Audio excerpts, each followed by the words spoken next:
Buenas noches a todos nuestros oyentes, bienvenidos una vez más al podcast de Psicología y Mente, un espacio diseñado para la co-creación de conocimiento acerca de esos temas de psicología que nos generan muchas inquietudes. Para el día de hoy invitamos a dos estudiantes de la Fundación Universitaria Católica del Norte, estudiantes de segundo semestre de Psicología que nos van a acompañar y nos van a ampliar un poco sobre la estructura del sistema nervioso central. ¿Por qué escogimos este tema para el día de hoy?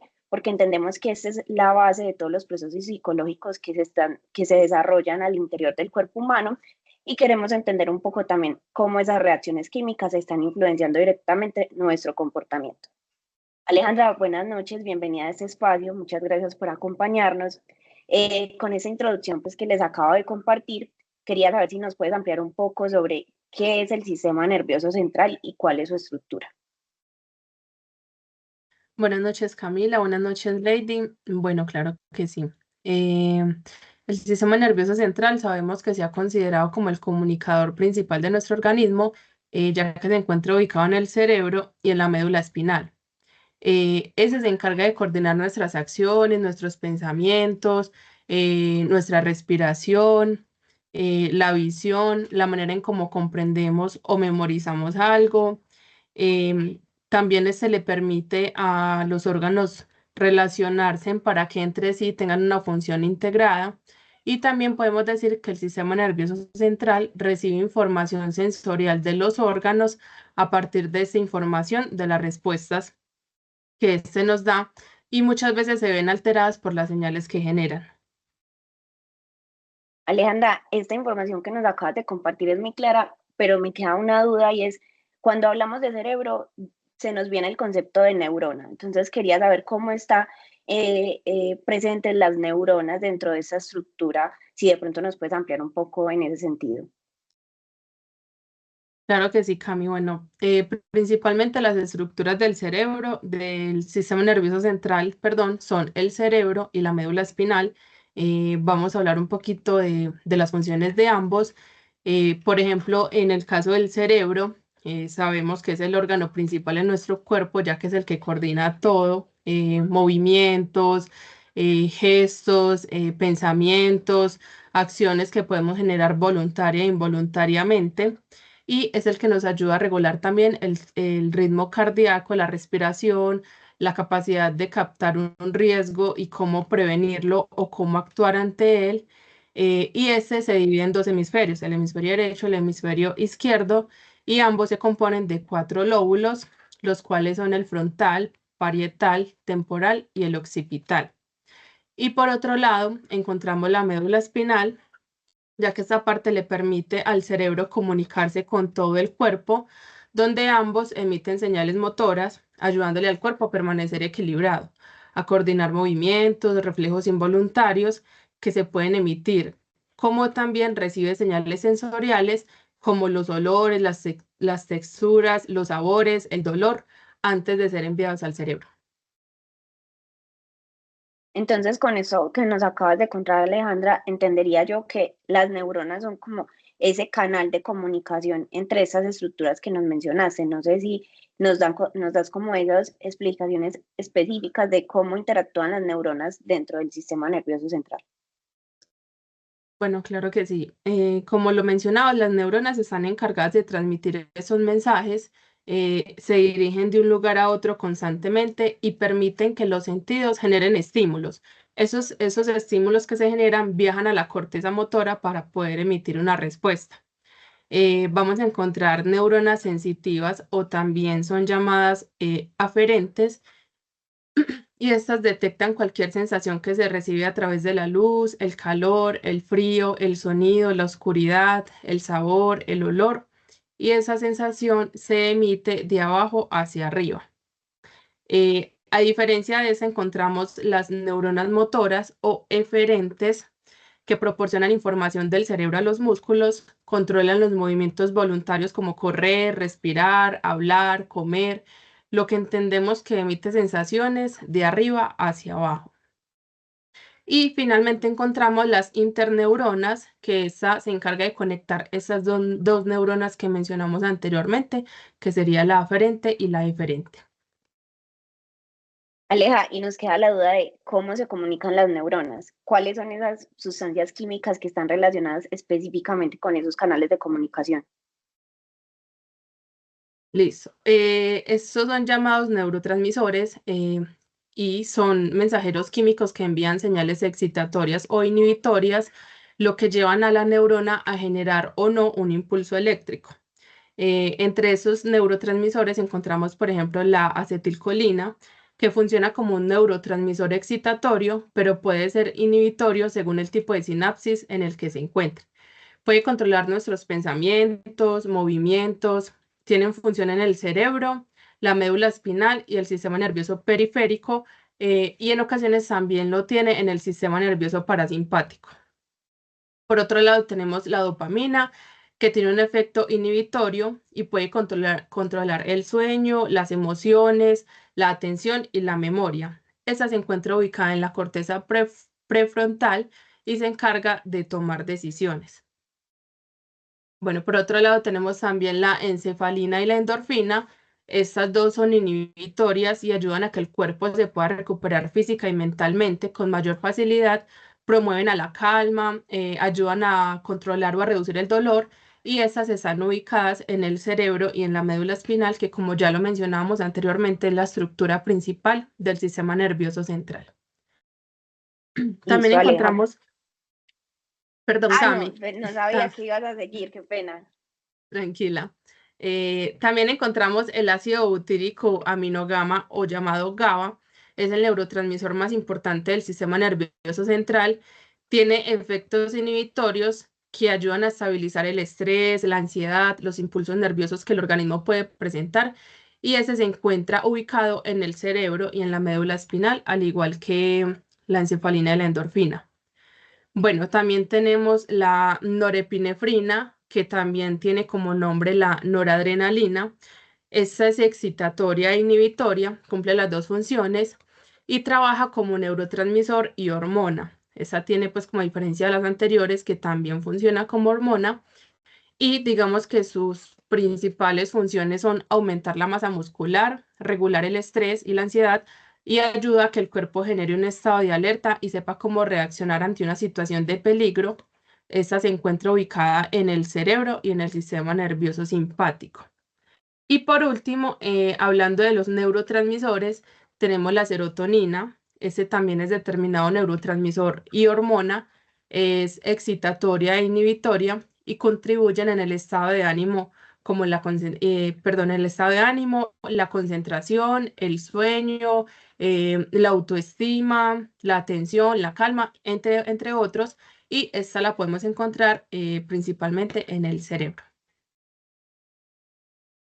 Listo, Aleja, muchas gracias por esta explicación. Vemos que con lo que nos menciona Aleja, pues podemos ver como un poquito el funcionamiento de esas estructuras a nivel químico, y queríamos invitar a Lady en esa intervención para que nos mencione un poco hoy sabemos que esas estructuras y esas reacciones químicas están alojadas en nuestro cerebro y en nuestro sistema nervioso central, pero cómo esos hábitos que tenemos en la vida, en el día a día, pueden estar afectando o no el sistema nervioso central. Entonces, por eso le damos la bienvenida a Lady a este espacio, que nos va a contar un poquito sobre esos hábitos que pueden ayudar a fortalecer o no nuestro sistema nervioso central y cómo se ven afectadas desde el entendimiento de esas estructuras químicas que se desarrollan en nuestro cerebro. Claro que sí, buenas noches. Bueno, en nuestro día a día tenemos muchas personas algunos hábitos que son un poco nocivos, por decirlo así, para el sistema nervioso central, pero no solamente para el sistema nervioso, pues también afecta nuestra salud general. Entre ellos tenemos como el alto consumo de azúcares, fumar, también tomar alcohol, el sedentarismo, comer en exceso también puede ser como uno de esos hábitos nocivos. Voy a hablar de pronto como dos en específicos y hablar como qué partes nos están afectando como tal. Por ejemplo, Sí, cuando Lady, consumimos... eso te iba a decir, que para ser un poquito más explícito para nuestros oyentes del podcast, es entender un poquito qué estructuras, por ejemplo, del cerebro se ven afectadas. No sé si nos vas a mencionar como que un alto consumo de azúcar o el hecho de fumar, qué daños puede estar causando en nuestro cerebro y cómo eso pues puede afectar en general nuestro sistema nervioso central. Bueno, claro que sí. Por ejemplo, un alto consumo de azúcar, esto puede, en nosotros, puede ocasionar que la insulina no responda bien, puede hacer como una resistencia a ella. La insulina es una hormona que se produce en el páncreas. La función principal de ella es regular los niveles de azúcares y también que esta glucosa, que así le decimos al azúcar, llegue a las células y esta la utilice como energía. Entonces, ¿qué pasa en ese tipo de pacientes cuando consume tanta azúcar como tal?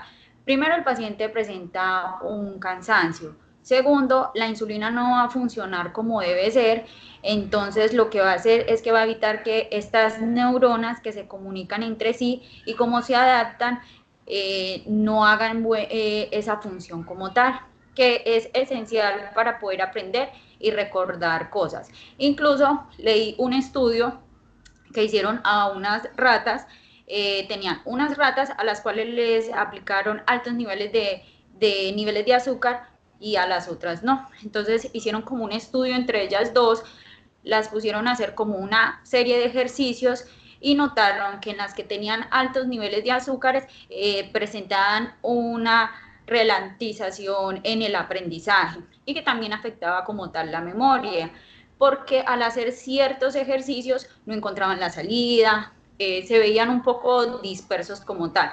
Entonces podíamos concluir que esto realmente nos presenta un deterioro en el rendimiento cognitivo. Listo, Lady, muy claro. También podríamos decir en personas que fuman, este tipo de personas que fuman, la nicotina que tiene el tabaco, esta llega al cerebro. Entonces, lo que hace es que allí libere neurotransmisores a los cuales les llamamos sustancias químicas, en este sería como la dopamina. En este caso, el cerebro se va acostumbrando a esa dopamina que ella da como una sensación de tranquilidad como en la persona como tal, el cerebro se va acostumbrando a esto, entonces lo que va a hacer es que le va a pedir más como a la persona que genere esta sustancia. Ahí es donde la persona llega a la adicción como tal. También hemos visto en estudios en personas que fuman, que pueden tener áreas más delgadas, que son como, en este caso, el hipocampo. Este es fundamental porque nos ayuda a recordar cosas. Entonces, al encogerse, puede afectar la memoria y también contribuir a que alguien tenga problemas de pensamiento o incluso enfermedades como la demencia. Entonces, ahí podemos mirar todas las partes que estamos afectando cuando tomamos estos malos hábitos día tras día. Muchas gracias, Lady.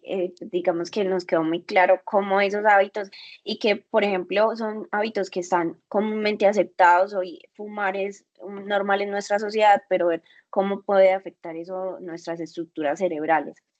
También les quería mencionar un poco en el espacio de este podcast, a partir de lo que Lady y Alejandra nos mencionaron, es que observemos qué tan importantes son esas decisiones que tomamos en el día a día para cuidar a nuestro cerebro y nuestro cuerpo en general. Por eso, pues, es importante mantener una adecuada actividad física de manera regular, buscar alimentación balanceada que le permita a nuestro cuerpo inyectar todos esos nutrientes, entendiendo que pues nuestro cuerpo está basado principalmente en reacciones químicas y cómo esos alimentos que ingerimos pues pueden estar como afectando o no la ingesta de esos nutrientes. Y en general, pues a mantener hábitos de vida saludables que no sean nocivos para nuestra salud. En esto también está como el tema del consumo del alcohol, que sabemos que su producción química también en nuestro cerebro puede producir o no, pues como excesos de esos neurotransmisores y cómo eso pues puede inhibir nuestro sistema nervioso. Y ya, pues digamos que para pasar a la parte práctica de este podcast, para nuestros oyentes, queríamos mencionarles que en conjunto con las dos invitadas del día de hoy se desarrolló, veníamos pensando qué actividades podíamos desarrollar, por ejemplo, en las aulas de clase, que pudieran ayudar a fortalecer el sistema nervioso central, porque en las aulas de clase digamos que es mucho más fácil de evidenciar por parte del profesorado cuáles serían los beneficios en las aulas. Entonces, les queremos compartir dos pequeños slides en los que les vamos a contar un poquito acerca del programa que venimos trabajando y pensando. Esto es un piloto, pero queríamos compartirlo con ustedes en este espacio y contarles un poco de los beneficios que podríamos tener del mismo.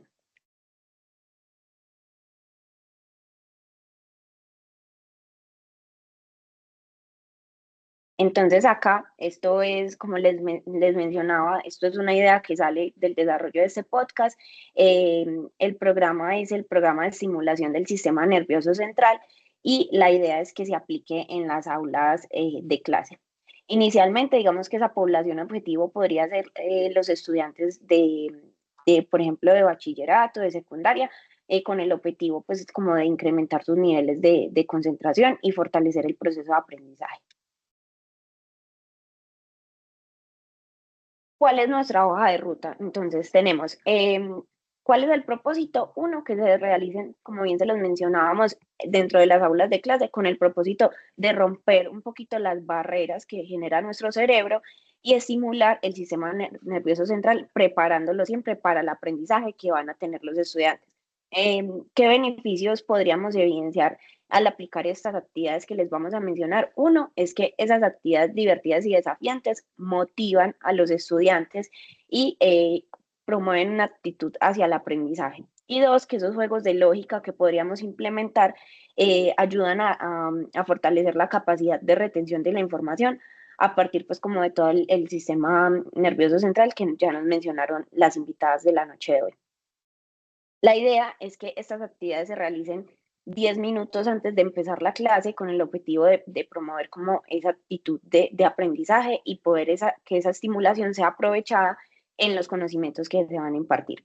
Entonces, queríamos, como para hacer este espacio mucho más práctico, vamos a proponer 3 de las actividades que se podrían implementar en las clases y vamos a desarrollar la primera con nuestras invitadas del día de hoy. Entonces las voy a invitar a que busquen un papel y un lápiz y busquemos, yo voy a poner el cronómetro, voy a dar 30 segunditos y que logremos escribir la mayor cantidad de números con la mano en la que no somos dominantes.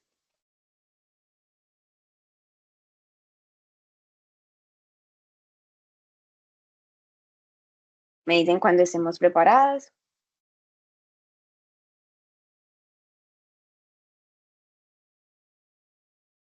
Listo, Cami, ya. Listo. Segundo, pongo por aquí el cronómetro y vamos a iniciar.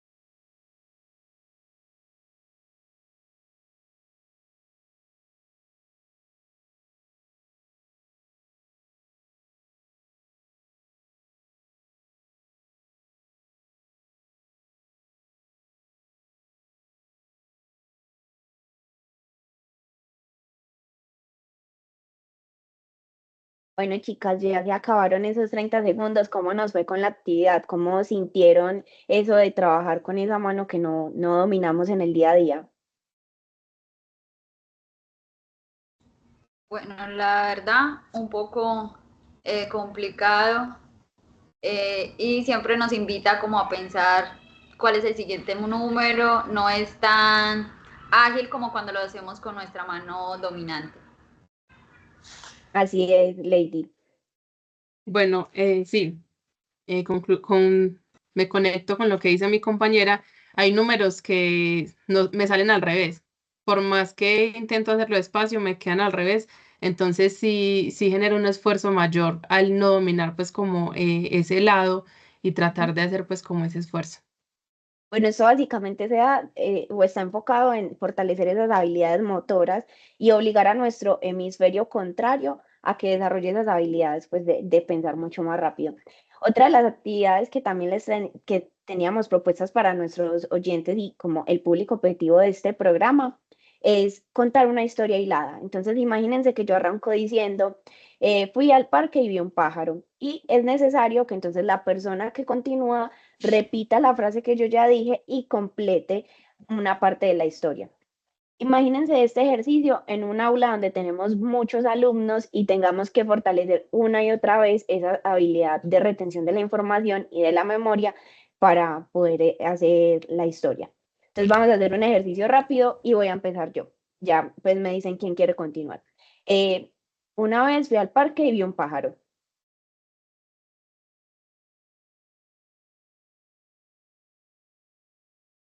Una vez fui al parque, vi un pájaro y una señora sentada. Una vez fui al parque, vi un pájaro y vi una señora sentada junto a su esposo. Una vez fui al parque, vi un pájaro, vi una señora sentada junto a su esposo que estaban comiendo pollo frito. Una vez fui al parque. Ay, no, ya se me fue. En cómo este ejercicio De es, eso trata. así es, de fortalecer esa memoria pues, en el corto plazo y esa retención de la información. Ahora, como les mencionaba, imagínense eso en un aula de clase con muchos estudiantes que tenemos que retener mucha más información. Y esa otra actividad que también teníamos propuesta en este espacio es enfocada, por ejemplo, si yo vamos a definir un tema de relación. Ah, no, entonces, por ejemplo, podríamos definir, no, es que voy a hablar de especies. Entonces, si yo digo pájaro, dirían ave. Pero vamos a hablar de cosas que contengan el objeto que yo ya estoy mencionando. Por ejemplo, si yo digo lápiz, dirían carbón, ¿cierto? Por ejemplo, Lady, si yo digo cama, tú dirías Almohada. Aleja. Por ejemplo, si yo digo carro, tú dirías. Llantas. Entonces, miren que estas actividades también nos ponen a pensar un poquito como en ese momento presente, en establecer esas relaciones y cómo tenemos que pensar rápidamente. Esas actividades, como bien se los mencionábamos, pueden ayudar en esas aulas de clase a fortalecer mucho más esa atención plena en ese momento y que el proceso de aprendizaje pues sea mucho más efectivo en ese momento. Eso era lo que les queríamos contar el día de hoy. Muchas gracias a nuestras invitadas por acompañarnos, por participar de este piloto. Les estaremos contando en capítulos posteriores cómo nos va con este programa. Muchísimas gracias a todos por llegar hasta este punto del programa. Muchas gracias. Buenas noches. Chao. Gracias. Que Que estén estén muy bien. bien. Chao.